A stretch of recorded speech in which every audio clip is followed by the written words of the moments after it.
Hi, I'm Louis. I'm a counselor. I work for those who suffering from depression or some other mental illness. I am Gianna. I teach children and students English. So are you a freelancer, right? Yeah, I'm a freelancer. Are you also a freelancer or Oh no, I work at a tutorial center. is like a private school? Yeah, private school, small size class. Usually how many students do you have in a class? One is quite common. If not, it's like 3 to 4. Did you just choose a private school or did it happen to be a private school? At first, I wanted to be teaching in a public school. I even received a scholarship for supporting me to become a teacher in public school. But later on, I decided I don't want to teach in a public school because I think that I may lose the freedom of how I customize my class for a student based on their ability or their interest. So I just decided I would teach in small size private school. And how is the school system working? Do you have, like in Italy, we have elementary school, middle school, high school, and it's 5 years, 3 years, and then 5 years again.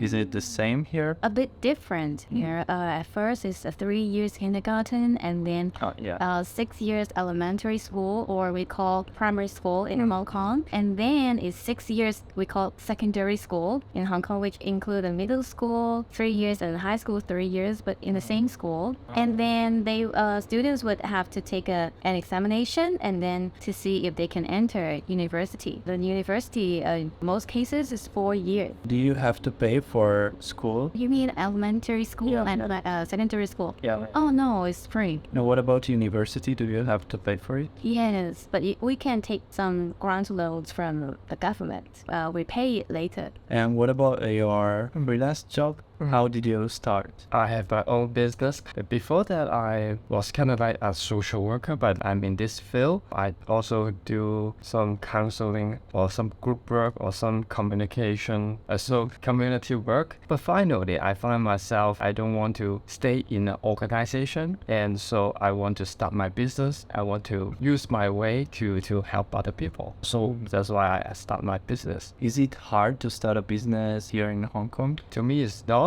because in nowadays, because of the technology, everyone can start a business as long as you have a phone, you have Wi-Fi, internet. But the only thing for me, the most important to start a business is do it. It's just do it. You need to have brave heart, because for me, everybody want to start. I want to start up. I want to start up, but they just think, they just talk, but they don't act. So for me, we just need to take the first step, and there is an intangible hand will guide you, and finally you will get to the point you want to go. And what about the legal part of starting a business? Is it hard in Hong Kong to start? Legally, Yeah, the bureaucracy. I think it's not too hard for me, because we just need to have a license. But everyone can apply it, and you just need to pay a small certain amount of money and fill some form, and you pay the tax. It's okay. Isn't that fast process? Extremely fast. Very fast. Yeah, I'm down. Oh, yeah, maybe you can do it within a day. It's not so expensive also. No, sometimes the government made free. Some financial year they did it, but not so expensive. The cost is 20 something euro. Oh, awesome. Yeah, and then within a few days, oh yeah, you get the license. Yeah, but this is a unlimited company. What is the difference between the two? The limited company is if you have a loan, you just, let's say you owe someone $10,000, and the maximum you have to pay the loan is just 10,000. There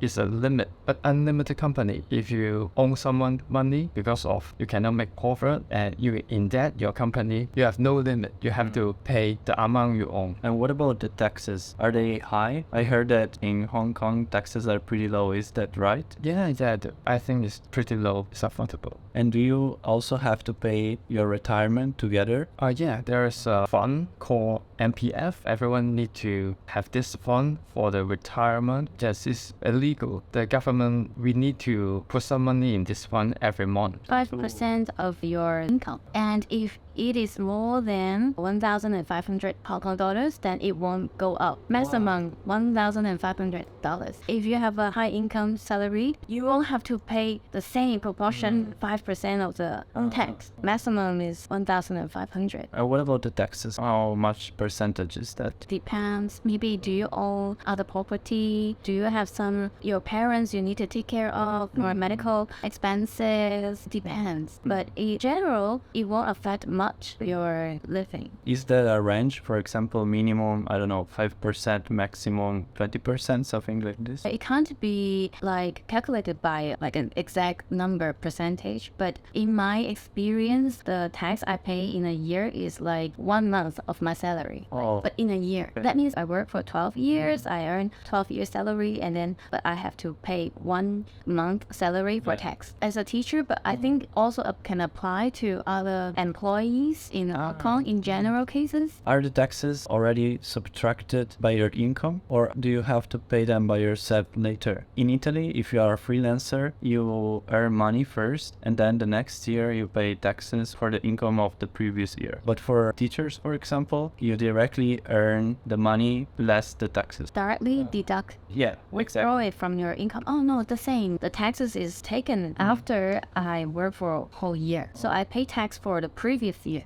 So it's the same between freelancer and employees, right?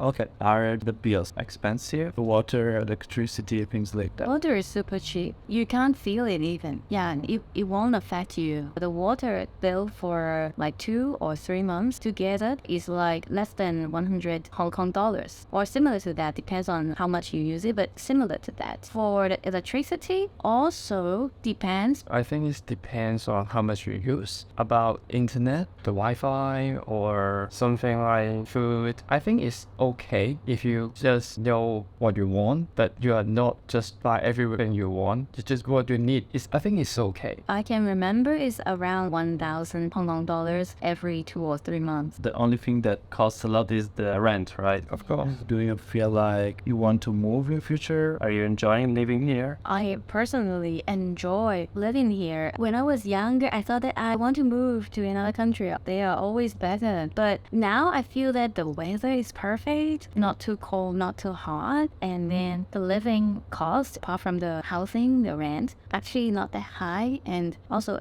you can go everywhere very easily. And I think it's hard to achieve that in other cities. So I'd love to stay in Hong Kong. Yeah, for me as well, I love the food. I love very convenience because if you want to get to the other place, the maximum maybe just 1 hour. You can get everywhere you want to go. The rail system is very mature. You can take taxi or the bus is very convenient. Convenience store like 7-Eleven. Okay, yeah, you can get everything you want in like I think 15 minutes. I think this is quite difficult for other country to do that. Sometimes in maybe UK or Canada, you may need to drive half an hour to go to the supermarket to get what you want. But for me, we just go to on the streets. You can buy what you want. And I also like the people here.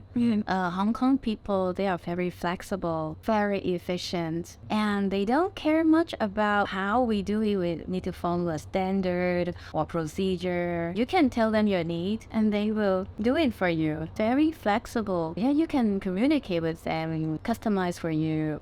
So I think I like the flexibility of Hong Kong people's personality. They can change, not fixed. They can adapt very well in different situations. What are the main ingredients for you to be a good teacher? Because they are both teachers, but in a different way, right? For me, I realized that the biggest one, the first one is the teacher has to be very passionate in what he or she is teaching. I think if the teacher can enjoy whatever he or she is teaching, it's natural that it illuminates other students. And when they are interested, they would learn by themselves, and it is very effective. Second thing is about the interaction. I think positive affirmation, complimenting, praising students' effort is very important, even if they make mistakes. If the teacher can tell them, oh, you try, I appreciate that you try. You treat it so seriously, I appreciate that. I think that can build confidence. Not so important at the result. They can learn something. And I think the last step is about the method of teaching. That is, go with the basics. Because I think many students, they are confused. They think something is hard because they don't know the basic things. if the teacher can be patient enough to bring them back, always bring back to the basics, the students can feel that, oh, actually it's easy, not that frustrated when they're learning it, and the learning progress is more satisfying as well. So I think passion, compliment students, and start with the basics. The most important thing for me to